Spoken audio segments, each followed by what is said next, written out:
Champs up, shooting shots, they just want me to fade. But my game made when I'm getting buckets today. Crossover, pull up, bet you fall for the hezzy. Game 7, prime time is butterflies on your belly. Now can you do it?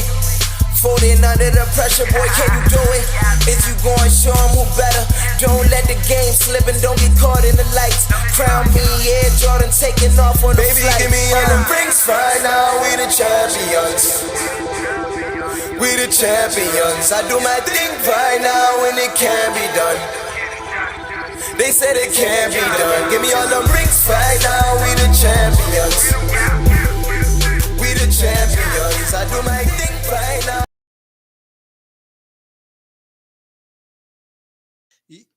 Yes, sir. Yes, sir. Yes, sir. Welcome to another edition of the Open Gym Podcast, man. And I have a special guest. I actually have two, but we have some technical difficulties. But we got one with us right now from PhillySportsNetwork.com. We have Justin here, man. What's going on, my brother? How you doing, man? What's going on? What's going on, AB? Thanks for having me as usual. Yeah, man, of course. You already know, man. How we do it, man. On the Open Gym Podcast. We just talk sports entertainment, culture, just have fun with it, laugh with it. And, I mean, we just going to hop right into it, man. You already know what this weekend is upon us, man. As y'all can see it in the back, I've already got my prediction in, so you ain't got to look too far. I know that's right now. You ain't got to look too far. But the NBA playoffs start this weekend. But before we even get to the NBA playoffs, tonight is the final round of the the newly acquired play-in tournament that the NBA had established this year, which me personally, in the beginning, I was like, I don't know, but I mean, I've come to really like it. I like this added element to it, man. What you think, Justin, about the added play-in games to get into the playoffs, adding the extra teams? I mean, I like it. You know, of course, the NBA want more money, more viewers, so that's why they did the play-in. And they want the incentive of teams not tanking down the end of the season. But, I mean, I like it. I mean, we had 2 good games and we had 2 trash games. So, I mean, that's really what it came down to. But I think tonight's matchups will be good, though. Yeah, man, I agree. And you just spoke on it. Tonight's matchup. We got 2 games tonight. We're going to start with the first one. We're just going to dive right into it, man. Let's get your thoughts on it, man. We got the Hawks Cavaliers at 7:30, man. You got Ice Trey. You got the Cleveland Cavaliers. You got Jared Allen on his way back tonight. They did say he is playing tonight. That's big. It's real big because they was getting bombed in the paint the last game they played, man. What you think on that with that game going on? So, you know, I think from a perspective, so I like Darius Garland a lot. I like him. I like his game a lot. Yeah. I think that Jared Allen, who knows how aggressive he's going to be, how many minutes he's going to play, but he is a difference maker for them in this matchup, against the Hawks. I do feel like Cleveland has a good defense. I feel like Jared Allen's added to that, and now he's back with Evan Mobley and Larry Markin. They're going to start at the 3. They can get their big lineup back that they like to run, crash the boards, play defense. So, me personally, I do like the Cavs tonight. They're going to fight hard because, remember, they were like 3rd in the East in February. Yeah, you're right. So, to fall all the way back, I don't think they can't. They're going to fight hard to at least get in the playoffs because it would just be a failure. I know they had the injury at the end of the season, but just in general, they fell off a little bit. And, I don't think that, I think they're going to work hard to try to get in. I think from a perspective of potential opponent, I think the Heat will be rooting for the Hawks because the Hawks play zero defense. Yep. And I think that would be a easy, I'm talking about, I feel like the Heat would sweep the Hawks. Okay. But I do think that if the Cavs win this game tonight, which I think they will, I do think that they will give the Heat trouble. Now, I'm not saying they will win the series, right? But I do think they can steal a game or 2 from the Heat. It'll be more competitive just because of the defense. But I like the Cavs tonight. I also, I do like I'm sorry, I like Gallinari to go off on the bench. Okay. Off the I bench, do like yeah. that. That's actually a parlay I put in. I heard For it here those who are first. betting, Yeah, put that parlay yeah, in with yeah. Gallinari. For those who are betting, I got Gallinari at 15 or more, plus the 2 threes and the 4 rebounds. I So mean, he's been doing it though. Like yeah, for some reason, playoff time, Gallinari just rewinds the tape, go back in time like he was 23 again, just I hitting know, everything. Like what, jumping and running? Like when you do the last time you do that? I No, know. It's crazy. but I'm with you. As far as I'm gonna get to that. Let me just go with. All right, so we got Cavs, we got Hawks. As much as I dislike, all right, let me say this. I don't dislike Trey Young. Like, I just, You I got just, PTSD from last yeah, season. last year, exactly. You already know how it goes. Like, he annoyed me from last year with the Sixers. So, but as a basketball fan, I don't know him personally and nothing like that. But like, I love Trey Young. Trey Young's a great player in his league, great young player. He was on the top 5 list of top players under 25 and everything like that. I see Yep. out there with that. That I was actually cool with that because I actually agree that Trey is definitely in that group. Right. So I do see Trey being Trey, but the thing that got me wavering a little bit is, and we spoke about it in the beginning of this, is the Jared Allen aspect of it. When you see the last game with the Cavs, it was just free running at the rim, like like every play. It didn't matter who was there. Larry Marketing had none. I know they tried. It just wasn't Kevin Love. He's beyond old, so he's not. Yeah, Evan Mobley a Evan little light in Mobley. the ass. Yeah, he light, so you can move him around. Like Yeah. that's nothing. But Jared Allen is definitely something big that for the Cavs that they needed. I know it's the finger that was fractured and everything, but you don't look for Jared Allen to be your scorer. Like you said, you got Larry Market and you got Darius Garland, who I absolutely love. You got shooters, Kevin Love. So you got a lot of scoring out. So you're not looking for Jared Allen to actually score the basketball. You just need that rim protection, someone to man that paint and grab rebounds, essentially. Because I've never seen. Go ahead. My bad. And I was talking about like Garland is so good because the threat of the floater and the oop.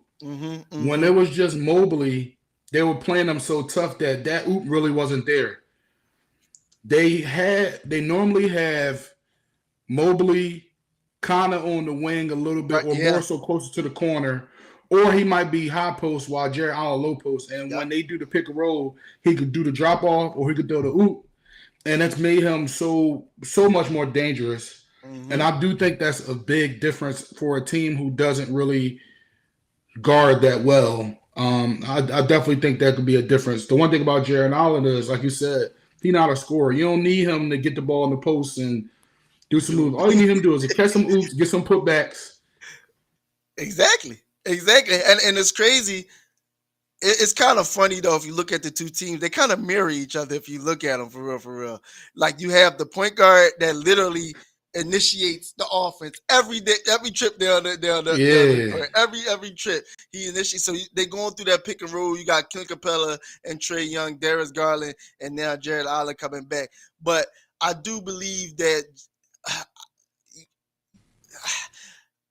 Man, I don't even know who to go with. Like I still, this is one of those games I've been stuck with, and I took the Cavs to at least give the Brooklyn a fight. We know how that ended, but I feel like this is a better matchup for the Cavs and the comfort zone. So I might, you know what, I'm gonna go with the upset too. I think I'm gonna go with the upset as well. Well, even though it's not necessarily an upset, but I know people are more so picking Trey Young and the Hawks over the Cavaliers.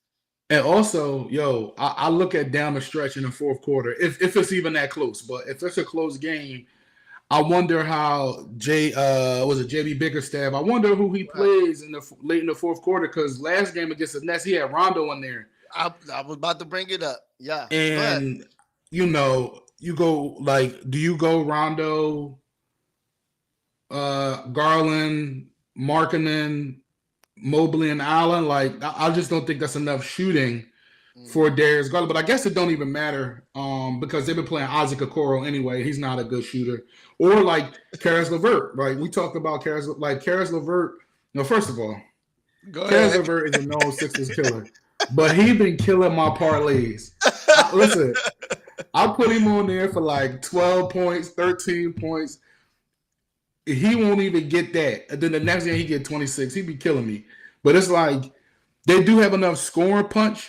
But you know, it'll be interesting. It'll be really interesting to see. And who guards Garland? Like, will they put Will they put DeAndre Hunter on him? Because he's a really good defender. Yeah, they're going to have to because he's the best defender essentially. Because other than that, who else is defending any of these guys? But then who do you hide Trey on though? You can't hide Trey on Markkanen because Markkanen can just put him in the post. So Trey might have to guard Garland. They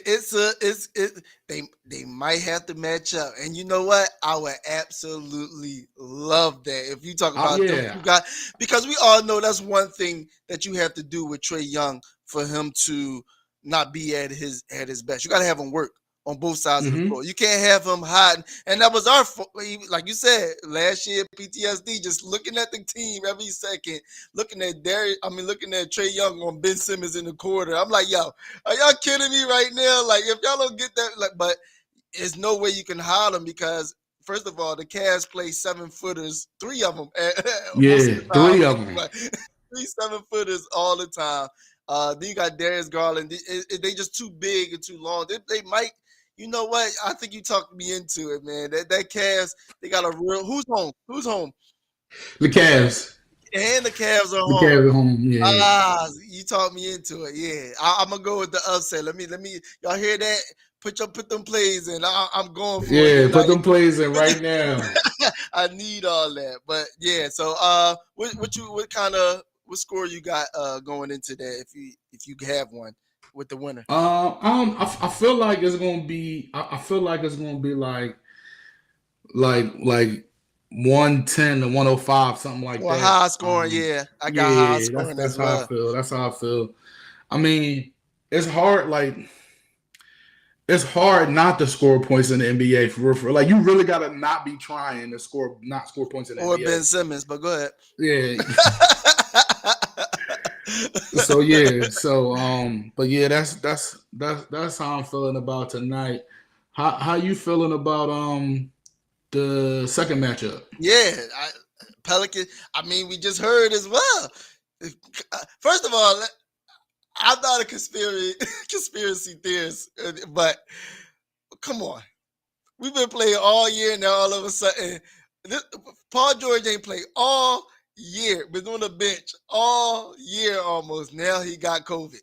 Now he can't play in the game. I'm gonna leave it alone. I'm just gonna leave it at that. But getting to the matchup, to me, no PG. Not saying it's a problem for the Clippers because they've shown that they can win. Right. Obviously, he wasn't there all year. He just got back. Right. So they definitely have a chance. But I think I'm just gonna ride the hot hand and go with who I've been subtly rooting for, essentially, just to see him do good. It's CJ McCollum. I'm gonna go with the Pels. Yeah, I just like what they're doing.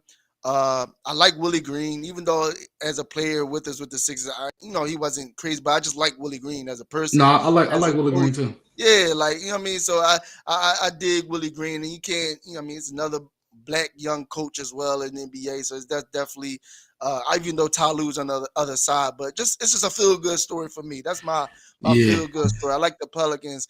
The matchup is definitely, I would say, talent-wise, is a little lopsided because, like you said, CJ, B.I., all them guys over there against, Reggie Jackson, the twin, and Robert Covington. So it's a little bit of a mismatch, but the Clippers are definitely, I feel like, are hanging there because they are a scrappy team, and Ty Lue is a good coach. I do believe that. So I picked the Clippers to beat Minnesota for the 7th seed with PG, just because I think that's the same squad, literally the same squad that went to the Western Conference Finals last year without Kawhi. Okay. So I just thought with the inexperience for Minnesota, I mean, besides Patrick Beverly. that would make a difference. But it turned out the way it turned out. But without PG playing, I do think they got a little chip on their shoulders. Okay. I do think Ty Lue is the better coach. The one thing about Ty Lue, he's a great in-game adjuster. That's it. And he's a great X's and O's coach. And I do think that could be the difference tonight. I feel you on the Pelicans being a feel good. First of all, they started out 1-12. They went 3-16. But yeah, after that, I just feel like, the Pelicans, the guy Jose Alvarado, he dope. So, I feel like that's a good situation.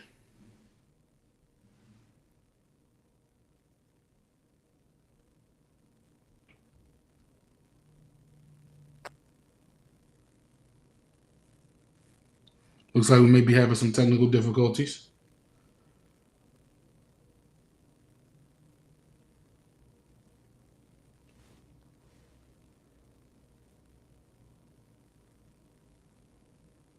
And we'll be right back.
Oh, We back. here we go.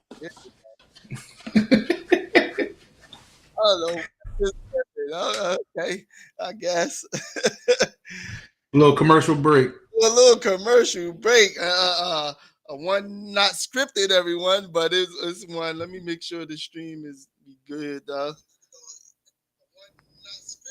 Yeah, we back up. All right, cool. All right, sorry about that. All right, well, we back. Where did you leave off at? No, I was just saying the feel good story of the Pelicans because they started out 1-12 and 3-16. Okay. So for them to make it this far, and the boy Jose Alvarado, got sneaking out of bounds. Yeah, he be sneaking out of bounds from the steals. Yo, that's so hilarious. I mean, it helps when you only 5'6", 5'7" out there anyway, so it helps. and it's love that they transformed his contract from a two-way to a regular NBA contract. Yeah. For I think he got like 4 years, $7 million, like just from where he was, just for that. Like, yo, the crazy thing about the Pels is, bro, I'm watching the game. Jose Alvarado, I'm sure that's his name, but I don't want to butcher it, so no disrespect is not, but it is. He's getting minutes over Devontae Graham. Yes. They paid Devontae Graham $50 million. He can't play defense, man. He can't play defense, man. What is happening? And I like Devontae Graham, yo. Like me too. I really like him. Like I was like when he was a free, I wouldn't have paid that much, but I'm like that's something Sixers should have looked at because we needed shooting. That's one thing. I'm like a Sonic trade with Danny. Like, come on, And then look at him. He's not even. Yo, that's crazy to me. That's the crazy part. They abuse it, and it's crazy. I was talking to someone a minute ago, and he had mentioned it. I was like, let me go back and look. he really like one of them players where they put in pick and rolls a lot, have him switching off and things of that nature because that's what he just a defensive liability.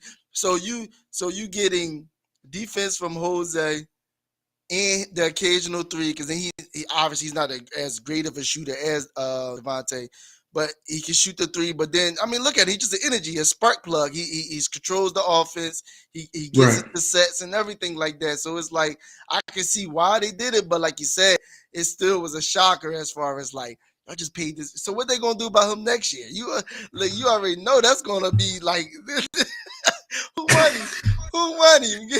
Get him out of here. You Yeah. already know how they Listen, go. trade, make the money work. Trade Ferk and somebody for him. I take him. Man, At least listen. he's gonna shoot that thing. He gonna get cooked, but at least he's gonna shoot that rock. Look, and none of the guys we got anyway can play defense, so at least we're gonna get better shooting from it because he can't play defense either. So it's like, but yeah, man, that is crazy though when I seen that. But I mean, you got like, but ultimately, my pick, because I know you picked the Pels. Yeah. Ultimately, my pick is still gonna be the Clippers. Okay. And don't get me wrong, I can see that. Like I literally can see them winning because just what you just said, Ty Lue, good at in game, great at in game. I'm gonna say just good anymore because he took this team and they battled all year long, missing two key players, even missing which was it that twin? No, that twin was playing. The other twin got knocked out. But either way, with Robert Covington the other night, even when they ain't played some of the players, poor Norman Powell just got back. You know what I mean? So they got pieces and veteran pieces at that. So you still it's still a toss up, but I guess I'm more so leaning to the field goal story. Willie Green, Bi, and that's a little bit of a stick it to Ben Simmons, because I wanted Brandon Ingram coming out, so make it to the playoffs. But that's just the petty side of me. I ain't going to expose that too much. No, but I do like that game tonight. And then they go on. They'll take the last spot, so they'll be playing. Let me pull up this. The Suns, right? Yeah, the Suns. Suns, yeah. Whoever that's Cook City. Whoever it's they over. play. Don't even waste your time on that. Yeah, don't even. Because you talk about the Suns and the Heat, so you got the Suns playing the Pels. Yeah. But like you say, either Cook way, City. It don't even matter what team comes out of. Matter. Well, I ain't gonna say East Side though. I could talk about the Heat, either the Hawks or Cavs. If the Cavs get there to the Heat, that's what I'm saying. They can make it tough, but I still think the Heat gonna win. They're pulled out because two things is true in the playoffs. And Magic Johnson was just an aberration as far as like a young guy in the playoffs, but he still played with Hall of Famers with him as well. So at night too much, but stars. And being a veteran or having a veteran presence on your team is big in the playoffs because you just know how to win, you know how to execute late, you know how to not to turn the ball over, things of that nature like that. So that does matters, and that's literally just going to be the Achilles heel for the Cavaliers, regardless, however far they go into the playoffs, is how young they are and how inexperienced they are when it comes. Yep, I agree. But like I said, the Cavs was to see the Heat. I definitely, if we saying out of 7 games, I could see them at minimum 5, but sneaking another one in there, taking them to 6 for sure. If they was to like protect home court, which I can see because Jimmy Butler doesn't show up all the time as we seen. Tyler Hero, he like to talk crap a lot, but you can really quiet him down as well. Kyle Lowry play no defense. So it's other than Bam, who's a for sure thing on the Heat is basically what I'm getting at. So, but as far as the team, I still have them going. All right, so like I said, we got that. So that's tonight, everyone. They are on what TNT tonight. I think one on ESPN and one on TNT, right? TNT, yeah. Okay, so we got one on TNT, one on ESPN. I think the early game is actually ESPN. I'm gonna check right now. I think it's ESPN. Okay. Yeah, then the second game is TNT. TNT. So the TNT, I knew TNT had the late one. Cool. Mm-hmm. All right. So that's tonight. The NBA playoff games. You got Hawks Cavs at 7:30, and you got 10 o'clock. You have Clippers Pelicans. As you heard, we both got the Cavs upsetting the Hawks tonight, and then I went going with the field goal story of the Pels. and then Justin going with the Clippers tonight. So let's move on, man. NBA playoff time starts Saturday night. Yep. Basketball all weekend. I did a pod earlier this week with a radio station personality from the city, mean to say what, and I told her like, and she even mentioned it too. This weekend, just leave me alone. Yeah. just I'm just trying to watch the games and chill. Like, there's too many games on, too many important games on, and don't get me started when it comes to the Sixers. Just leave me alone. Baby girl, wifey, whatever you is, go have a nice time, go eat all that, whatever you want to do. Just leave me alone. Let me chill. But let's start with some of the matchups that we have here tonight.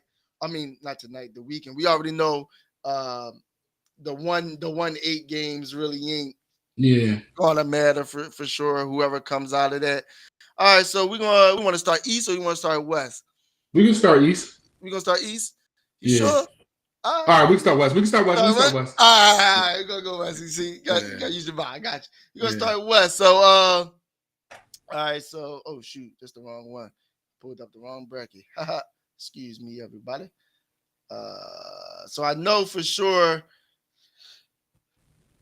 who's the 2-7 matchup? You have it on your That's Timberwolves Grizzlies. Timberwolves Grizzlies. Oh, let's start there. Ja Morant, one of my favorite players in the NBA. Yes. That's listen. I think that's man. Go ahead. You got something. Go ahead. All I want to say is, Ja must see TV. Like, shout out to my man Amir, who's in the chat and just checking us out and supporting. I went to the Grizzlies Sixers game with him and a couple other homies, and watching Ja live, everything really was like it's so crazy. Like, I'm just glad that one day, the afternoon game, even though it's not ABC, it's the matinee where everybody should be watching that game. 3:30. 3:30. But the Grizz, like, at first I thought they weren't real, like in the beginning of the season. But as they just start beating every team that's been put in front of them, no matter who they got on the floor. With or without Ja. With or without Ja. It's like they're the hardest playing team in the NBA. And to me, like, Timberwolves, more power to them. You know, their first time back to the playoffs. They won their title. They won the way they were celebrating. They won theirs. But I don't even think it's a question that the Grizz is going, like, the Grizz are going to not only win the game tomorrow, they're going to win the series. And I think it's going to be a sweep. I'm about to say, you sound like you about to say sweep. I think the way you was uttering the words, it's like you're making the brims out. Not even a chance. Not even a chance. I mean, you know what? We talk about other matchups that's probably the worst you probably could have gotten. This is probably the worst matchup the Timberwolves could have faced as well, because you got, and let's just be frank, the Timberwolves isn't an aggressive team. They're real finesse. They go after they start. That's who Cat is. So you got a finesse team going up, like you just said, one of the grittiest, hardworking, hustlers, fight you, bite you teams in the NBA. Like, rebounding, defense. Man. Like, Dylan Brooks. And I used to hate Dylan Brooks because I felt like he talked too much trash. But he really turned out to be a good two-way player. Two-way. Not only can Ja go off, but Dylan Brooks will go off. We not even talk about Desmond Bain. I'm about to say, bro, why they whole team full of just dogs? Yo, like, literally, we're talking about they just dogs. All two They ways. Dogs. And the only dog that now Minnesota, Pat Bev is a dog. Pat Bev. Shout out to my man Peso who in the chat. Pat Bev is a dog. I'm gonna put a respect on his name. But and I do like Ant Edwards because he's not scared. But, yeah. He's another one. But bro, there's no chance of Minnesota winning this series. Like, I don't care how many games Jordan Woods come to for Cat. She gonna do a lot of consoling, a lot of kissing after a lot of these games. I tell you that much for sure. No, man, this is probably, and they talking crazy, but it's like it's literally a bunch of dogs about to go up against a cat, bro. Like they got two dog homies. You know what I mean? Cat got two dog homies and Pat Bev who gonna give them everything they got. But like, I mean, go down, like you got the McDaniels, you got D-Lo, you got a bunch of just, smooth operating alley cat type bulls like that. But like, come on, dog. We talk like you. First of all, the Grizzlies, it's like their whole lineup is just a bunch of two ways. Let's start there. Everyone play defense. Let's just start there. Everyone. But don't get and as slow footed as Valanciunas is, he does what he does. Adams. I mean, not about Steven Adams. Slow footed Steven Adams is. I forgot Valanciunas was there previous year. Slow footed Steven Adams. That's another one. You got him setting picks. You got him. Oh my God, big body. He's like that's Aquaman. That's his brother. You already know. He look just like that's Aquaman, bro. That's. And then off the bench, they play hard too. That's what I'm saying. Like he no. Scoring 7 points any night with Jordan. Me too. For sure. I can do that easy. Put me a coach. You see that baby? 7 points. 7 points. But nah, like I think it's gonna be a sweep. How you feeling? Yeah, I'm leaning to. I mean, that's what I want. That's what I'm leaning towards. That you know where I'm gonna go with it because, like I said, I'm just a Ja fan, and just hearing some of the reports, some of the different interviews he was doing and everything, and he put out. Ja ready. Ja not coming. Like he talking. It was one interview he did. He was talking like I didn't know if he was about to play basketball or he was about to go rumble somebody. The way he was talking, he was sitting there like, nigga, we don't back down for nobody. If you step up, you gonna get put the. He about to curse it out. I'm like, yo, like, are we playing ball or we about to go out here and shoot somebody? Like, I need to take my pistol with me. Like, what's up with you, bro? Like, no, but that's how they play though. That mentality. Yeah. He's not gonna let the Pep Bev antics get to him. Oh, yeah, right. I mean, you got Anthony Edwards, but like I said, that's one guy. And it's something that Anthony Edwards said the last game with the Clippers is after a while they didn't want to defend him. You know, they didn't want to defend him. But one thing these Grizzlies going to do, they're going to defend you all day long, and they got multiple people they can throw at you. And then you got Cat, that's another one that's small in the pockets. Is he really moving Steven Adams? Hell no. You're going to be shooting jumpers. Man, jumpers and threes. You better bring that 3-point contest. Bring that 3-point contest. He going to need that. He going to need that. I definitely got them sweeping. And like you said, them starting 3:30, the matinee, the early game. And they're going to Memphis at that. Yeah, man. Yeah, it's not set up real well for them. I know. Pep Bev was on what was he on? NBA something on ESPN. NBA Today. Yeah, this Versace billboard, the watch. But listen, more power to them. They made the playoffs. Nobody expected them, and I didn't expect them to make noise because they were so caught up in the Ben Simmons sweepstakes in the beginning that I'm like, it ain't gonna matter. Like they still gonna be bad. More power to him. More power to the coach. He coached them well. They 10 games over 500. They like great turnaround. Yeah. Offense, they're pretty good. Offensively, they're pretty good. But I just don't think they have a chance. I agree. Like not a chance in hell. That's how far I'm gonna go for sure though. But yeah, I got that, and I got them running away with it for sure. I think maybe they have a chance, maybe one game.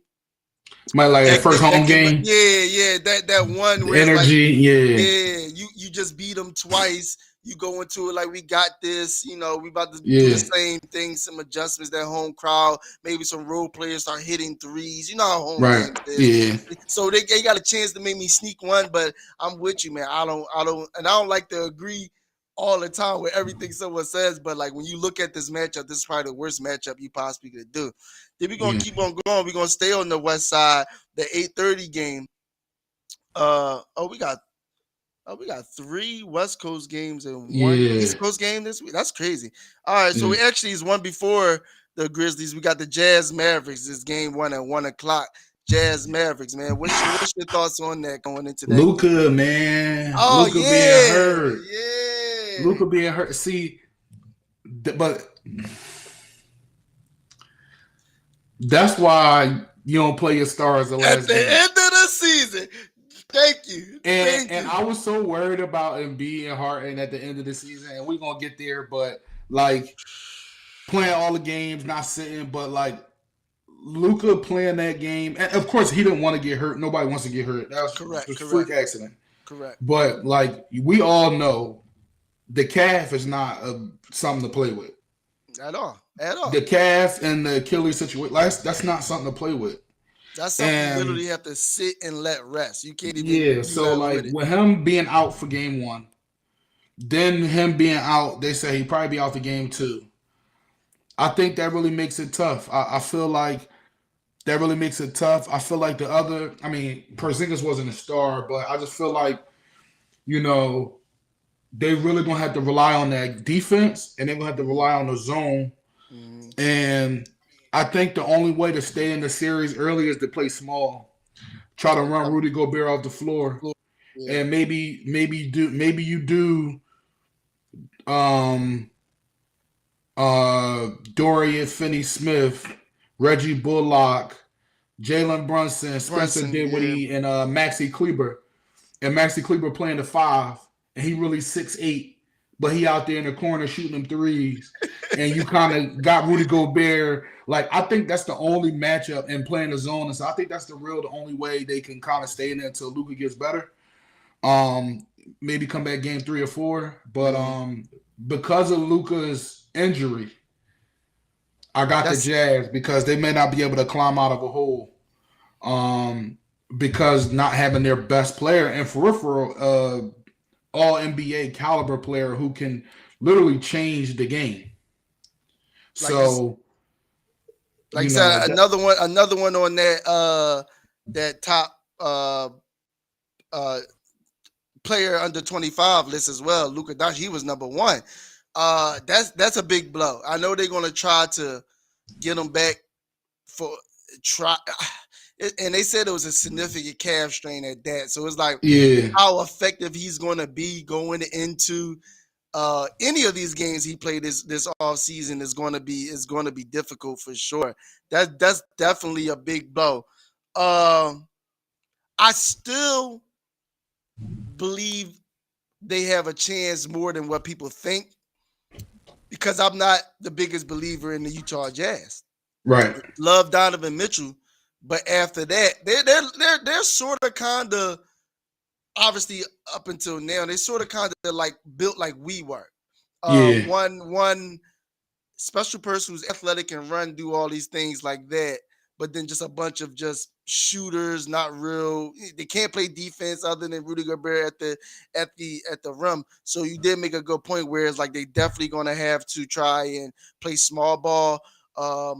Jalen Brunson's going to have a good, not even just good, he have to have a great playoff series for them to be able to advance. Spencer Dinwiddie as well, another one going to have a great one because even if Luka was to come back, Luka isn't going to be 100% regardless. They'll be happy if he give them 70% for real. But that's definitely going to be a tough swallow to swallow when it comes to that. But overall, just I feel like without Luka, the Mavs don't really have they don't have a chance, but the chances have gone down. The percentages have gone down for sure. Yeah, so I think Utah, like right now, I think I will go Utah and 7. Okay, so you still got them 7. Yeah, because if Luka come back 3 or 4, I think it gives them a chance. But it's tough beating somebody for, like, say they go down 0-2. I'm just saying they could win a game without Luka. That's fine, right. and they really can. But I think it's tough winning 4 straight. But I mean, with Luka, he's one of them players that can really swing a series. So you never know. But right now, just because of Luka's injury, I got Utah in 7, but if Luka was there and he was fully healthy, I have Dallas in like 5. But I agree because looking at that, they don't have anybody who can match up with Luca. Like I said, I like the Don. I like how he plays and everything like that, but I just wasn't a believer in them in the first place. But this definitely gives the Jazz a chance, and I feel like I said, the Mavs still can go in there and win, but just missing someone as significant as that, I don't think they overcome overall. So I definitely something to look forward to. And then I got the Mavs itching it out. Even if it go, I can see it going 6 or 7. It's going to be a battle for sure. So definitely 6 or 7. That's going to be. for So sure. we're just going to keep moving on. We're going to go down these lists, man. Get to this first week of the playoffs. So next on the list. We got Nuggets Warriors, man. They play tomorrow as well at 8:30. Nuggets Warriors. What you think? What's your thought on that, man? My thought on that is so all right. So And Spiteful. Steph is back. So Spiteful. The MVP better if Jokic is the MVP, they better beat them. Tell They him. better beat them. Tell him. If he the MVP and he could do this and that, they better beat him. So Without getting double teamed, you don't get double teamed. I just that's a spiteful thing in me. But so the one thing this is why, and we'll go about this when we get to the East later, and when we talk about Sixers. Denver beat Golden State, and once without Steph, but they beat them 3 out of 4 times this season. Mm-hmm. I don't hear anybody talking about the Nuggets beating the Warriors in the 7-game series. Mm-hmm, mm-hmm. But then on the opposite side of the bracket, everybody picking the Raptors. But we'll get into that. But nobody's picking them. Nobody's picking Denver to win that series. Like maybe some people, but I mean, Jokic is nice. He's really good. He's very good. Is very good. And very good. He was the MVP last year, and he could be the MVP next year. But he is not the MVP this year. Yep. But I think when it comes down to it, I do think the Warriors will win the series. Yeah. I do think it'll go 6 games, like 5 or 6. I say Warriors. To me, I say Warriors in 5. Okay. I'll say Warriors in 5. I do think Jokic is going to be an absolute problem because Kevon. Will they have Kevon Looney guarding them, or will they put Draymond on him? That'll be an interesting little matchup. Well, they're probably because who else? They probably start out with Looney. Yeah, probably, but it's going to end up with Dre on them for sure. Towards then, they're probably going to try to start with some height because Draymond only 6'6", 6'7", so they're probably going to start that way. But when they get late, Dre is going to be on Luka. I mean, not Luka, Jokic. How you feel?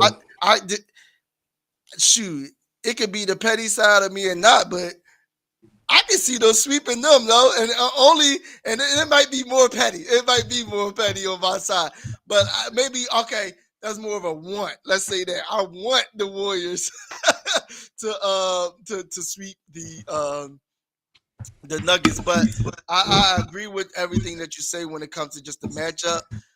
Though I just don't think the Nuggets have enough. That's just plain and simple. Steph Curry back, even though he's coming off the injury and everything like that. Clay still rounding in the form. They got the whole complement of squad coming back. Wiggins, Poole coming off the bench. I feel like I'm gonna go with the system and the camaraderie and the Warriors in general that they have going on with all of them coming back against them. Jokic is a nice player, definitely a great player. He passes the hell out of the ball. He can get score, get rebounds somehow, but he rebounds the ball. But overall, I think it's just too much for the Nuggets as far as firepower. And we'll see game 1. If we come in there, you telling me that even if it ain't 60-point Clay, but Clay still hitting. And Steph come back doing what he do, and Draymond defending and everything, and Wiggins giving them anything, I don't see where they win. I'm not a big fan of like Aaron Gordon and nobody like that. So it's like I never even understood that move when they got him. But overall, I just don't think the Nuggets have enough. They're going to be in games. And truthfully, I know I was being petty and funny earlier, but truthfully, I can see them. I can see them winning 2 games, and they can be at home because that being in Denver, the altitude, everything that goes on up there. So I could definitely see them defending home court, but they have no answer for them back in Golden State. When they back in Golden State, it's never going. So I can see it going 6 at minimum 6. Yeah, I'm gonna go 6. I'm gonna go 6 for the for that series because they're gonna play them tough, and the Nuggets do play well. So I definitely like that matchup. And like I said, just the Golden State Warriors team fully healthy, everyone back together. I got that over the Nuggets, who just so short-handed, no Jamal Murray. I just like that. We're gonna keep it moving on, man. We're gonna stay where I'm at now because I know it's 3 of them. So we're gonna stay in the East. We're gonna move over to the East, rather I should say. I'm gonna say them 2 for last. So we're gonna go with this is Sunday. They play on Sunday at 6:30. We got the Bulls and the Bucks. Now that's easy. I start this off and just be real easy. That's a sweep. That's probably the easiest. Sweet. That's probably the easiest. Yo, they are food right now. Yo, yeah, they are food. Yo, first of all, Bulls were the first. I feel like they were the first team to like 38 wins, and then after that, fell off. Complete collapse at the end of the season. I know Lonzo wasn't there. Whatever. And I get it because Lonzo's a major part. They played, they didn't expect the rookie Ayo Damasu to really play a major role, but he had to. He's done a great job this year. He's played way better than anybody thought he was going to play. So credit to him. But they just had like nobody's talking about the Bulls and the type of collapse they had down the stretch. Yo, they were 1-19 against the top teams in the NBA on the East and the West. Like, and for a good little while too, they was up yeah, there. And then they were 1-2 against the Nets. Mm-hmm. So it's like, yo, it's bad. I think that's a sweep too. That's a sweep too. I feel like that's real easy for me, and that's a sweep because, like you said, missing Lonzo. We know Levine is back, but he still isn't 100% either. He had to go see about his knee and everything like that. But who's going to guard Giannis? Like we ain't got to go. Nobody. That's what I'm saying. We don't even have to go anywhere else. Like you don't even have to talk about Chris Middleton, Drew Holiday, not like this is one of them. And we know that the Bulls don't play defense. Like that's another one that don't play defense. Like they don't. I feel like this is one of them. This is going to be an easy one where it's like the Bucks going to have some rest time going into the second round. Yeah, like they're going to have some rest time going into this. They might play. DeMar DeRozan is going to give it everything he got. I like DeMar DeRozan. Zach LaVine got to show up too, man. He got to. He has the Bucks going to win the series in 3. And exactly, absolutely right. If you could go that short, if it was still a series of 5, they'll be done. But yeah, man, it's that bad for them. They just don't have enough pieces. They hurt. They don't play defense. They don't rebound well. Vucevic. I just feel like the morale is so low for them. It is. Yo, I was reading something the other day about how you see how teams prepare for the playoffs, and most teams are excited to be there, and they're taking it serious, but they're also lighthearted because it's the second season. For anything can happen, but it is what it is. I've seen DeMar DeRozan because not a lot of guys have played in the playoffs on the Bulls right now. Mm-hmm. So Vucevic, every time they play with the Magic, they got swept. Tristan Thompson played for the Cavs, but he's not really going to be a big factor. But their main pieces like Zach LaVine, stuff like that, they just don't have a lot of playoff experience. Caruso does. He won a chip, but are you relying on Caruso? And I just think at the end of the day, DeMar DeRozan talked about, yo, I just got to let them know, like, it's not like jail. Like, everybody got to be walking around quiet with us, like, serious joint in the face. This is like, they already so tense. I'm about to say, and you about to play the Bucks, bro. Like, you about to play like, your first round matchup is the reigning defending champions and arguably one of the best players in the NBA. And you missing one of your key players. One of your other key players is on one leg essentially like that. Yes, he's better. DeMar DeRozan trying to keep everything up, and then you put your hopes on Alex Caruso. Don't tell my friend what you just said, because he swear Alex Caruso is the X factor and key to every successful offseason, postseason, whatever any team need, yo. He a good player, but he not gonna swing this series. Like, he not Alex Caruso, bro. Like, come on, dog. Nah, this is probably one of the easiest ones for sure, man. They definitely that's we ain't even gotta go on that one anymore. That's definitely, I got sweep.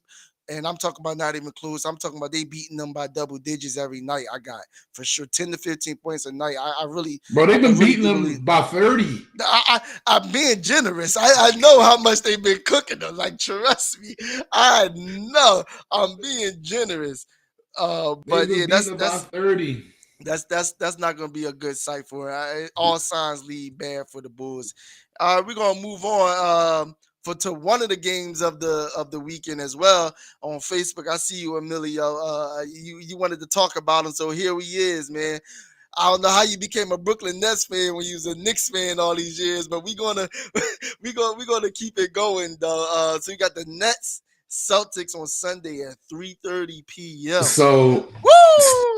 Look, you my ready? CTV. Look, you ready? Listen, I'm gonna be at Easter brunch, and if my family don't got the TV on, I'm gonna turn it on. Okay.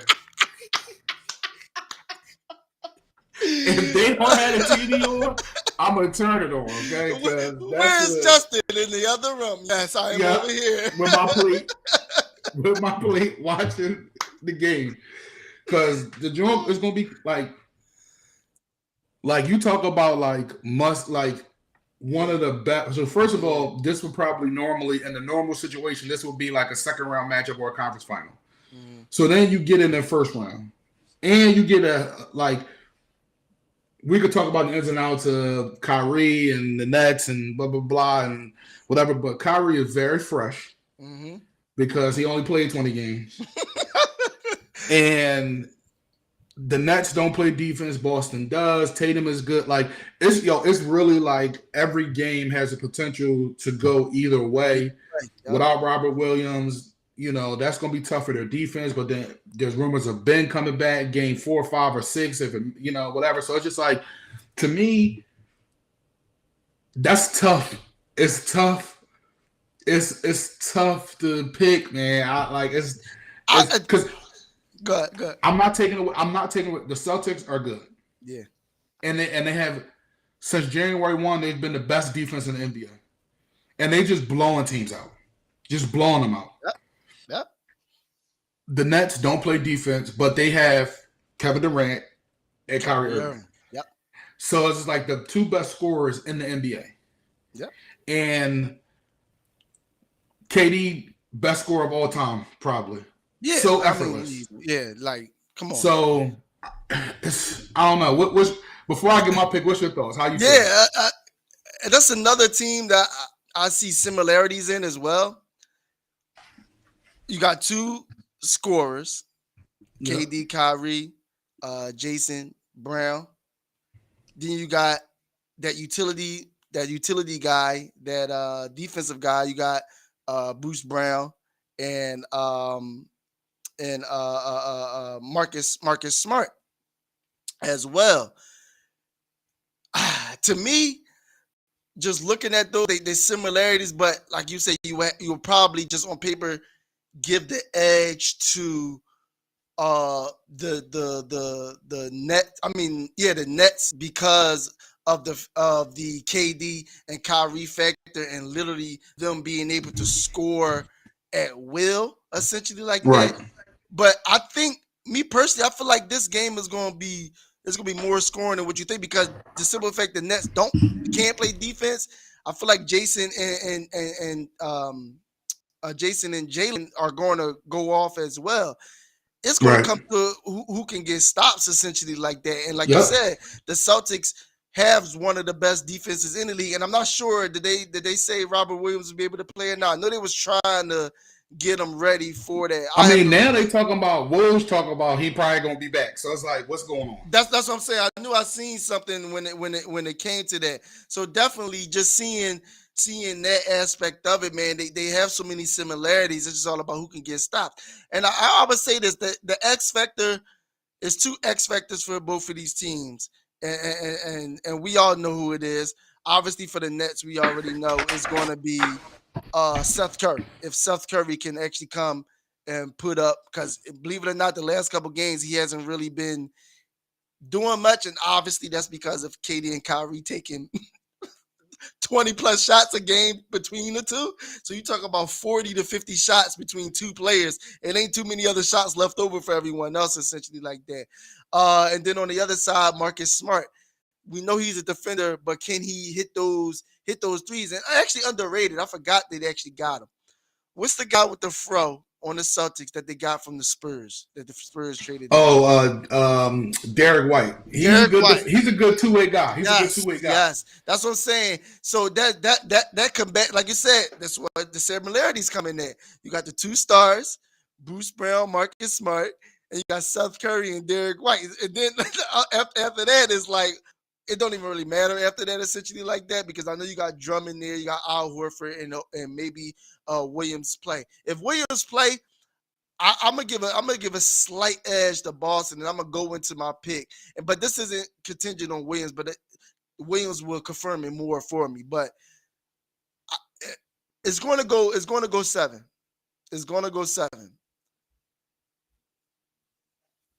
and I'm gonna go Celtics. Celtics in 7.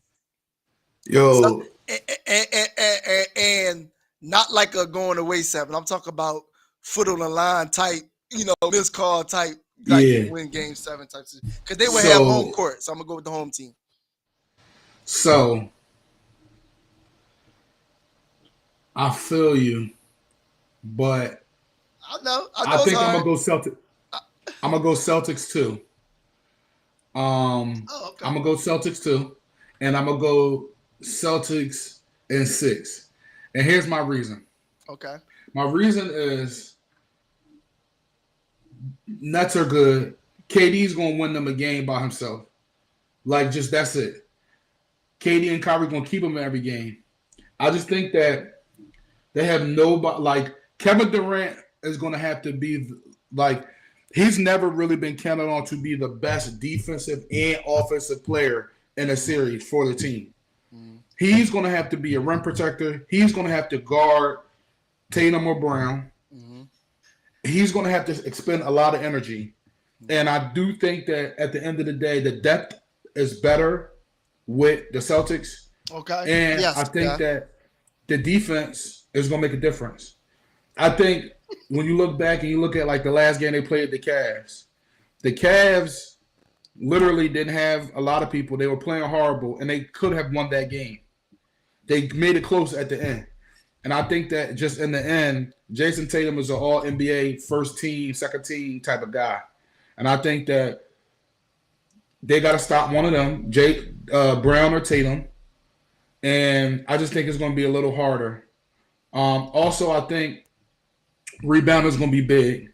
Now, the Nets do have Drummond, who is a tremendous rebounder. Yeah. But I also think that it's hard because I think down the stretch of the game, Al Horford will be playing the 5, and he's going to stretch the floor. I was about to say, they stretching him from the beginning for sure. Yeah. So even if they play Tyson in the beginning as the traditional center, Horford is going to be that 5 at the end. He's going to be in the corners or at the top of the key, waiting for the ISO from Tatum or Brown. And go from there. So I do think the Celtics are going to win, and I hate the Celtics, and I don't hate the Nets. I don't hate the Nets. I don't like Ben because he went out like a punk, but I do think the Celtics are going to win this series. It's tough tough pick, but I do think the Celtics are going to win this series. And they snapping on Facebook right now. My man Emilio, he a New York native, right? So he's snapping. I'm just gonna read a couple of the things that he said real fast when it comes to that matchup. He probably right at my neck. He's like, oh wait, hold on. Oh, so he started off with don't do that. BK all day, and Ben is playing. Don't forget about Ben. They still need to be ready, especially Seth. He's basically saying no. Then he got mad when we both picked. So he said, "What? Y'all both of y'all tweaking." So look, listen. I'm not forgetting the fact that Kevin Durant literally is going to go down as and I'm saying it here, the best scorer ever of all time, like ever. Like I don't care. Everything's so easy for him. Like I don't care who you bring to me. He scores too easy. I just look at the two things: defense and home court advantage. You got two great scorers who predominantly score on the perimeter, so you don't have to worry about post defense. You got a Celtics team that's their specialty. On top of defending the paint, the perimeter defense with the Marcus Smarts, like you said, White, Jaylen Brown, who's people forget about. He's a very good defender as well. I know he shoots the ball a lot more now, but if he was to get back to what he's started out with coming into this league is playing defense, he could. So they're going to switch everything. You're never going to get a ISO moment by yourself, mismatch type situation. So I say 7, and I'm only literally leaving it up to because they're at home in Boston, and we all know, even though Kyrie wanted to forget about it and don't care about it no more, Boston isn't forgetting about what Kyrie did and how he left, leaving there. So they're gonna call him all types of slurs. It's gonna be a lot of presses after the game with Kyrie going. You know how he going off. But namaste. Well, you know, I think he's still Ramadan, so he's still he chilling right now. He good. Chilling out. He can't indulge in that right now. But again, Irving going at the Celtics next because they try to play him. He actually played them.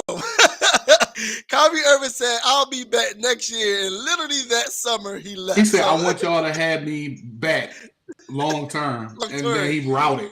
That literally the next year he left. So it's a sour taste in that organization, them fans, and those players, because you know that was also a thing. The players not liking the fact that literally Kyrie took every shot, and you know they were grooming Jason Tatum into their role as well, as trying to bring him along. So I got them at 7 strictly because of the depth you hit, which is a great point, because they do have depth on that Celtics team. They're a better defensive team, even though it really doesn't matter when it comes to Kevin Durant. But if they can slow down everybody else, that would do well for them. And then just home field advantage. If they can get it before that, but especially if they get to a game 7, I got them eking out a win, even if it's overtime, last bucket, whatever it is, they're going to win that game when it comes to that. So we're going to move on to the game that we all been waiting for, and it's been a great time chilling with you, Justin, man. I have fun doing this for sure, man. Getting ready for these NBA playoffs, but the game of the hour, y'all already know why we here. 76ers versus the Toronto. Well, the Raptors will be in town against the 76ers. We play tomorrow, 7:30, man. I'm gonna let you have the floor. You're my guest on today, man. You spill it all out. Take all the time. So I appreciate it. So first, shout out to Baseline Scoop, my podcast with Zach Chavalella. Yes, sir. Yes, so sir. we haven't gotten a chance to do a Baseline Scoop this week to talk about it. So I will say this. This has been the first time that fans have been so like, y'all are so scary. Like, yeah. It's just like, y'all just so scary, like so scary. And like this is like I can't remember the last time the Sixers walked into a series to start a playoff or a series in general, but to start the playoffs where everybody was like this scared. Like even the bubble year when we played the Celtics, nobody thought the Sixers was going to get swept. Without Ben, they even thought the offense would look better, right? And Joel could just lead them because nobody could guard Joel, et cetera, et cetera. Like people weren't even scared then, but now it's like it's just like it's ridiculous of how scared some people are, and I get the Raptors are good at the Sixers' weaknesses as far as offensive rebounding. So Sixers are not a good rebounding team. And then Nick Nurse is definitely a better coach scheming wise than Doc. And I know things are counting against him. I know Harden hasn't played as well. I know Matisse is going to be out games 3 and 4. These are all things to really be like have on your mind. But at the end of the day, talent rises to the top. Yes, sir. And yes, sir. The Sixers will have the 2 best players in the series. Period. After that, it's a major drop off to Siakam. Mm-hmm. And Siakam is good. Don't get me wrong. Fred VanVleet was an all-star this year. But they're nowhere near the talent level of these 2 guys. Yes, sir. And at the end of the day, if Harden can do anywhere near what he's doing, and we want Harden to shoot threes. He hasn't been shooting well. But if he can get to the free throw line and he could score 26 a game, it is what it is. And I think ultimately, and I'll go into one. And you heard me say this plenty of times, AB. If you're scared, get a dog. Like you gotta have some confidence in your team. Another thing is the trendy thing is to always pick against the Sixers. Every series. Oh yeah. The national media, first year they got back to the playoffs, everybody picked Miami to beat the Sixers in the first round series, right? Okay. After that, the next year, Brooklyn. Everybody picked Brooklyn to beat the Sixers in a series. It's just like the trendy thing to pick against the Sixers. And the Raptors just beat the Sixers 3 out of 4 times. But if you actually go back and watch those games, yes, sir. First game, they didn't have Joel. He had COVID. It was a tie game. They call a block. They call a goaltend or a foul on Andre Drummond. Yep. Doc challenged it, and as the Sixers had the ball, or they called the goaltend. Sixers had the ball. We had the jump ball. They called goaltend. Doc challenged it. Now it's a jump ball, right? Yep. Sixers had a possession. It could be a whole different story. Yep. Second game they won, going away. Even though the score they won by like 7 or 5, but the Sixers were literally leading the entire game by like 15, 18, whatever. Yep. Second game, Sixers up 20. They lost the lead in a mucky game. The last game, Sixers up and lost the lead at the end. The early first quarter lead, but just at the end, they couldn't pull it together. Yes, the Sixers had some things to work on, but everybody is discounting the Raptors' flaws too. It's 30 teams in the league. They are 28th in half-court offense. Yep. That's why they do the hustle stuff. Yep. That's why they get offensive rebounds. That's why they try to run. But if you can stop, not turn the ball over, and you rebound the ball, but like the Sixers, I think they gave up 16 shots. The last 2 games, they gave up 20 extra shots and 16 extra shots. If they count that, if they either cut that to 8, they get 8 offensive rebounds and get 8 extra shots. The Sixers still win those games going away. Yep. So to me, you work on that stuff. You work on your half-court offense. To me, I feel like just the talent should overmatch. They're going to double team, triple team Joel. Guys got to make shots. Maxey has to do his thing. Hart has to do his thing. Tobias has to do his thing. It's just that simple. As far as Matisse thing, it's a big deal. I'm not going to say it's not a big deal. It's a big deal. But for the spacing of this team right now, against this team who's going to double team and triple team all the time, Danny is the better matchup because Danny's going to let that launch. And they're going to have to close out on Danny. And on top of that, we talk about Matisse. He is the best defender on the team. Perimeter defender, period. But I will say this. Doc plays Matisse like a pitcher. If he's playing well on defense, Doc won't leave him in the game. If Matisse is not making a difference, he's not playing anyway. Yep. So, he's going to have to come in with that second unit when they're in Philly and make a difference on defense. But the continuity of the offense and at the end of the game is going to be different. And that fifth guy at the end of the game is going to be whoever's hitting threes more, Niang or Green. That's it. And Matisse wouldn't be in anyway. Regardless. Because if he's in the game at the end of the game, that means we down. Let's start there. We must be down if Batista was in the game at the end of the game. And you know what? I do want to see something from Harden. Like I'm not as down on him as everybody else, but he has been playing well. He just got to play better. Period. Like this is period. He has to play better. Yep. And the discussion, he's got to play better. He's been a great facilitator, but he himself created offense for himself. He has to be better. Yep. But at the end of the day, I look at it and I say, you go down the starting lineup, like Fred VanVleet is really good. He can get hot, but he's been very injured. You know, if you look at it, the Raptors got a bunch of, after that, Gary Trent, he's good, but he's streaky. But then when you look at that lineup on paper, that don't scare you. Now, when you watch the games, it's different because they hustle, and that's the thing.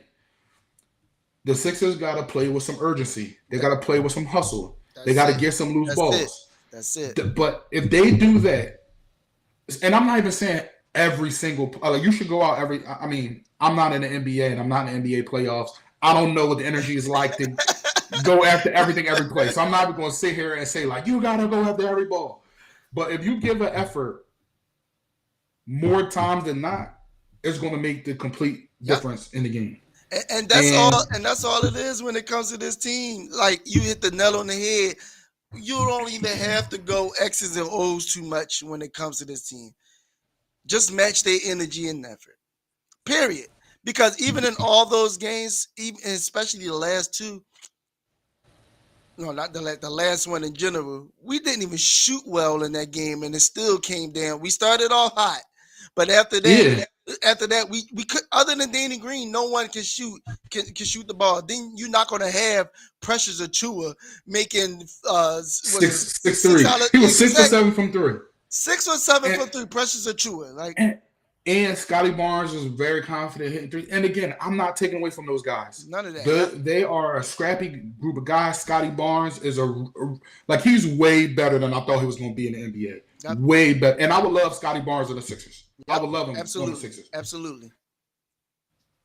But it's just the talent disparity is ridiculous. And we could talk about the backup center stuff with Paul Reed or whatever. Man, Doc knows that Paul Reed got to play. He has to. And I think it's going to be the classic, I act like I ain't listening to y'all, but I'm going to do it anyway because I know it's true situation that he did before. Right. Oh, I'm not going to bench Ben Simmons. You want me to bench him in the fourth quarter every time? And literally the next game he proceeded to bench Ben Simmons in the fourth quarter. So I'm not trying to hear all that bull crap that he talked about. Because if he wants to have a successful postseason and not have another postseason disaster, he has to make the correct adjustments and rotations. But I'm just go ahead. You got something? Go ahead. No. I just want to say that this series, specifically this series, is on Doc Rivers and how he makes adjustments to however the Toronto goes. And it's on Harden playing better. Like those are everything else will work itself out. Maxi's gonna do his thing, and B is gonna be regular. And B is going to if Embiid gets 40, it's gonna be a tough 40. But 28 to 30 points every night easily. I keep telling them, yo, Embiid is about to have one of the most memorable postseasons in Sixers history. I've already on record saying that. I just see it from him. And he's already gonna have motivation for not winning the MVP because he's just not winning it, and we know he's not winning it. Yeah. But it's so much motivation there. There's so many people counting him out. He's gonna listen. Even if Harden don't play good, he's gonna will this team to a series victory. Yep. And in my opinion, it's cool. Even we talk internally in PSM. Yep. Some people are really worried and picking the Raptors, and we talking about Keith Pompey, the Sixers beat writer, picking the Raptors in 6. Come on, bro. Things happen. Sixers got upset last year. I get it, but at the end of the day, they gotta know. They have to have Doc specifically had to have learned from that Atlanta series, right, on how to coach against these teams who just hustle more or more athletic than you. Like you got to coach around that. That's it. Like your roster is your roster, and you got to put your team in the best position to win. Now the players got to go out and do it, but you got to scheme it up right. Yo, they didn't even spend like when you watch some of these games. Like even the Milwaukee game that they wound up losing, they spam the pick and roll where Embiid did the little stop and fit. Like this, they didn't even spam that. Like they're gonna spam that, and they're gonna have to pick who they want to play. Like how they're gonna guard that. And Joel even said it though. He said it in the sense of they recklessly spam and blitz me on that situation and then double teams and stuff like that. He already said it. It's with the Raptors. It's just it's grit there. It's energy. It's hustle. All the tangible things that you would want in players. Right. You know what I'm saying? But you said it. The talent. Where is the talent where it's just the moment of this guy is going to take over. This guy is going to have a special night. Now, Siakam has been that the last game.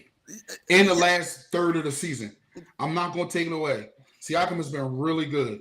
But how many times are we going to watch him go left and spin right every single time?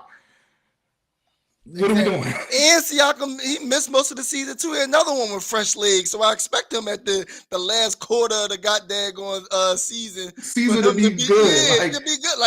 Like stuff like that. I don't think people like pay attention to or look at. Like the man didn't play basketball for most of the season, so yes, he's definitely been hurt. Yeah, like come on, man. Like y'all see where I'm at with it, man. Sixes and 5. I feel you. I got 6s and 6. Because I do think that not having Matisse is going to definitely, one of these games going to bite him in the butt. But I will say I got 6s. I got 6s and 6. And, that's just how I feel. And like I told you before, AB, you know my motto. If you're scared, get a dog. Get a dog. Because we don't have time for that energy over here. Listen, dog. Like I said, and the reason why I said 5 is because I just look at that last. We can win in Toronto even without Thibault. We've done it before. We just literally just seen it, and we just said Precious Achiuwa is not going to hit 6 threes. Okay, he's not going to hit 6 threes like that. And then literally everyone was cold. And B only ended the game with 30 points. Like you know what I'm saying? It's like so. It's like if we get some good contributing. And for some reason, Danny Green, he just knows that court well. So I feel like he's going to do well in that as well. Oh, yeah. But definitely, man, I feel like the Sixers can win this in 5. I'll give them 1 because it is Toronto. They are going to have to adjust to the fact of, Thibault's not there after playing the first 2 games with them, essentially like that. But, I mean, I just look at like I said, the talent rises to the top. The cream rises to the top. And I'm standing packed by Joel Embiid having one of the most memorable seasons in Sixers history because I really feel like he already knows he's not getting the MVP. Mm-hmm. But even before that, that's just the cherry on top. Even before that, I can already tell that. And you've seen it this year. He even did too much at times, wanted to will the team to win. That's the mentality he's not. If he lose, he's going to lose having 50 and 20. You know what I'm saying? He's going to lose. Yeah, he's going to try to win the team to victory. Exactly. So and I'll say this too. If the Sixers lose a game in Philly, whether it's game 1, game 2, everybody can't overreact. The Sixers has happened multiple times, and the Sixers have won the series in the past. Yep. And on top of that, Sixers are one of the best road teams in the NBA, and they have the best road record in the Eastern Conference. So I know it's not no Matisse. I understand, right. But I think they still can rally together and rally the troops. And then this is the last thing I'll say. Yep. If you consider yourself an NBA contender, like a contender for a championship, like if your coach and your general manager and your basketball operations guy and your best player, your MVP candidate, your other all-star, your role players, if y'all think y'all contenders, y'all can't be worried about the goddamn Toronto Raptors. Y'all just can't. Exactly. Like you can't be scared of that. If you think Yeah. your team can win the championship, like I'm not even talking about us internally. They think they can win a championship. Yep. You can't worry about the Raptors. You I mean, can't. you know what I mean? Like you can't be like, oh my God, we should have got the Bulls over the Raptors. Like you gotta and Doc said it best. As much as Doc has been a nut recently, he said, yo, we gonna roll up our sleeves with and knuckle up against anybody. We're not running from nobody. You got to. So, And don't get me wrong. I know schematically and on paper, it might look like, this probably was the worst matchup we could have gotten. But it's two things out of this. I agree with the aspect of the fact that, listen, if you want to win a championship, if you're sitting there worried about the Raptors, then you got another thing coming because you still got possibly Brooklyn, the Celtics, and the damn Bucks to handle in the Eastern Conference Finals. So if you're worried about the Raptors, then you don't belong here in the first place. And then second of all, I think stock was put too much into the record. How many times we seen people, the Sixers even done it, we'll beat a team. It was the Hawks. The Sixers, we cooked the Hawks in the regular season last year. And look what happened to us in the playoffs. So regular season absolutely means nothing when it comes to postseason action. And I keep saying, you hear nobody picking the Denver Nuggets, and the Denver Nuggets won 3 out of 4 against the Warriors. Exactly. But nobody would dare pick against the Warriors. Exactly. It's just trendy to pick against the Sixers. It's just trendy. They hate us, man, and I'm telling you, this we're gonna make them pay. We're gonna make them pay. What we got? We're gonna make them pay this year for sure. What we got? We got my man P up in this joint. What's the locks for tonight? Oh, you missed the locks, buddy. You missed the locks. I told you. You missed the gambling segment. You missed the locks. You missed the gambling section. We had those just a quick one. I mean, go look at that Hawks game. Gallinari over 15, hitting 2 threes tonight. Parlay that in with some other good stuff for sure. I'll parlay Embiid over 30 for sure. I know it probably ain't much, but definitely go for that. What else we got? It's just some off the top stuff, and I'm just thinking about Jokic for assists. Whatever that over under is with Jokic with assists, I'll take the over with. Listen, I'll give you one quick joint for Clippers Pelicans tonight. Okay. I like McCollum. 20 points. I like McCollum 3 threes. I like Valanciunas 10 rebounds. I like Brandon Ingram 20 points. I like it all. I think they added steals in there too. So I got Jose Carlos. Yeah, steals. They add steals and blocks too. So Jose Alvarado, I got him for two steals. He gonna give me 2 tonight. He gonna give me 2. It's like no, but I mean, like I said, this is time well spent for sure. I thank everyone for tapping in. Make sure y'all like, subscribe to the YouTube channel. Make sure y'all stay tapped in with us. We do this. We're gonna be doing this all playoff long. Hopefully, if time permits it and days are permitted, Justin to be with us as well, man. Definitely going to have more roundtables, more people in here to discuss these matchups that's going on through each of these rounds to get their takes and everything like that. But before we go, we hit on it just a little bit, just a quick little segment, man. MVP. We both agree that Embiid is going to get robbed for it this year. I guess I want to ask you, well, help me understand what they are seeing as to why Jokic will win this over. So I seen somebody best, like I seen Tim Legler and a couple other people best describe this as they still don't understand how Embiid was the favorite. He didn't play any worse. He didn't miss any games, really. And they really still finished with a better record. How did Jokic run them down? And I think it has to do with a lot of the NBA has turned – it went from the eye test to the stats. Yeah. And I think that has overcome some of the eye tests. Also, Kevin Durant said it best. He said, Joel should be – he would be my MVP. He should be the MVP. But we just got to face it. People like Giannis and Jokic more. Yep. Meaning that they are more likable. And Joel used to be the crazy troll. He's changed, but he used to be the crazy troll and, process this, process that. And at the end of the day, people just don't like him. I remember Mike Muscala had, before he played for the Sixers, Mike Muscala was like, oh, he hated playing against the Sixers because Embiid and Simmons used to just be so like uppity and like acting like they the stuff and all that. And I just feel like that stuff came back to hurt some voters. And then, to be honest, the NBA still don't like we talk about it, but the NBA still don't like the process. I'm about to say, let's be real about it. They don't. It came down to it where like they just like last year it was he ain't played that many games. Now this year he played the games, he still can't get it. So it really comes down to like better stats, played way better, and he dealt with unprecedented drama with the Ben situation. And when Harden came here, he still had to put Harden on his back too. So it's like I don't get it. And then you talk about Jokic. Jokic put the one Morris twin down for like 60 games. Like now if Joel got me cracking up though, but go ahead. Like if Joel do that, if Joel did that, first of all, he would have got more than one game. Heck yeah. Yep. Then they'd be talking about him all crazy. Yep. Like he not a leader. A leader wouldn't do like it's just crazy. I still don't know how. And Giannis tried to put a little, stamp on the last 3 weeks of the season too. So Giannis tried to put a little stamp on it, but I don't get how Embiid's not the MVP. I really don't.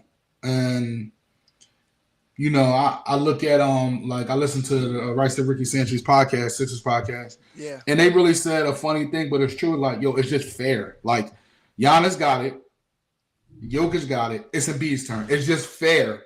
Like, it's just fair. Especially because of the fact that nothing really changed as far as what they've done. You know what I'm saying?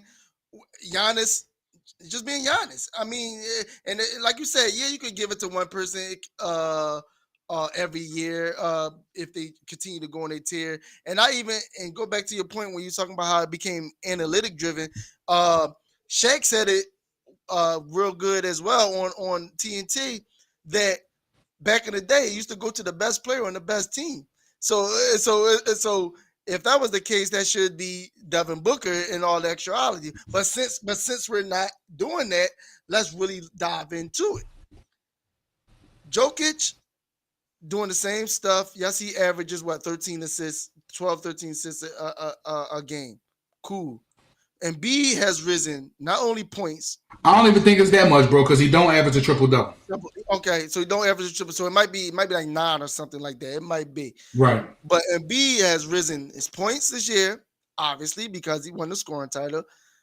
Rebounds substantially.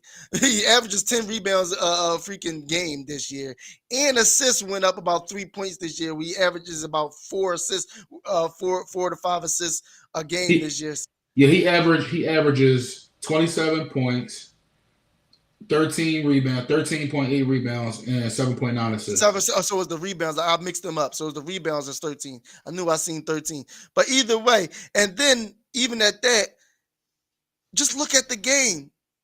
Jokic don't get double teamed, triple team, quadruple team as much as Joel Embiid.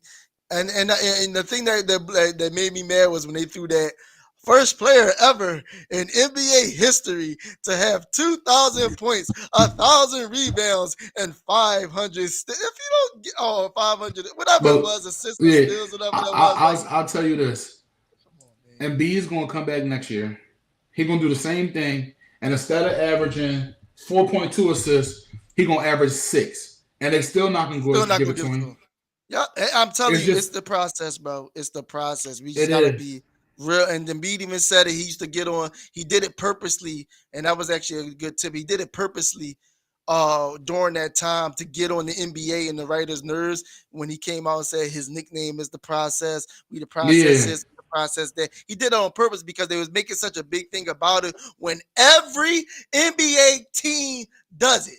Every last one does it. Nobody is talking about the OKC Thunder How many first They round picks they tanking got for the crazy. next 10 years? Like, come on, They yeah. tanking crazy. Just because Sam Hinkie didn't give a damn if you seen him do it or not, it doesn't matter. They're still Right. doing the same thing. Look at OKC. Other than Sha and maybe I'm not gonna even say Lou Dort, because you got to be an actual like basketball fan to even know like these players on the team. But other than Sha, who was on the OKC Thunder? Who? Right. The only person you heard about was Lou. You heard about Josh Giddey. Exactly. But again, But that's it. if you don't know basketball, you think someone don't down know the who street Josh gonna know who Giddey Josh is. Giddey is. Like, come on, that's what I'm saying. Yeah, because I'm about to get hot and I'm about to get angry. So, on that note, my friend, man, I appreciate you once again. Yes, for sir. stepping Appreciate in you on having me as OpenGym, man. usual. Thank everybody for tapping in with us in this nice discussion and debate of the NBA playoff edition, man. The playoff games have started now. We got the Hawks Cavaliers on now. We got the Pels Clippers later on. And then this weekend, we got a host of games, man. Y'all have a great time this weekend. We got the holidays coming up. We got great basketball coming up. Justin, before we go, anything you want to plug, man, let them know. Yeah, you can follow me on Instagram and Twitter at Woodwork for Sneaks. PSN, Philadelphia Sports Network. You can find my writing on there and in the Metro Philly. Baseline Scoop, Sixers Podcast. And then shout out to IMB Different Clothing. Yes, sir. Yeah. Make sure y'all check that out, man, for sure. Because I got some socks from there. They definitely dope. Also stocked up. Also. I got a hat for you too. Hey, there we go. Free merch on live. Let's go. It's like no, but I appreciate everyone tapping this. Make sure y'all like, comment, subscribe to the channel, stay up to date with everything we going on. Like he said, make sure y'all check out PhillySportsNetwork.com. All the writing that's on there when it comes to the Sixers, the Metro Philly as well. High Hopes, Baseline Scoop Podcast. My apologies. Follow me everywhere. Y'all already know, only one AB _ on Instagram or OpenGymPod or everything else. Once again, man, it's the Open Gym. Justin, it's your boy AB, and we on out of here. Yes, sir. Stocked up. Having unlimited stocks takes a lot of moving around. You feel what I'm saying? So we provided the illest pants to guarantee all-day durability. 6 pockets, 2 zippers, and flared bottoms. Rocket pocket cargos.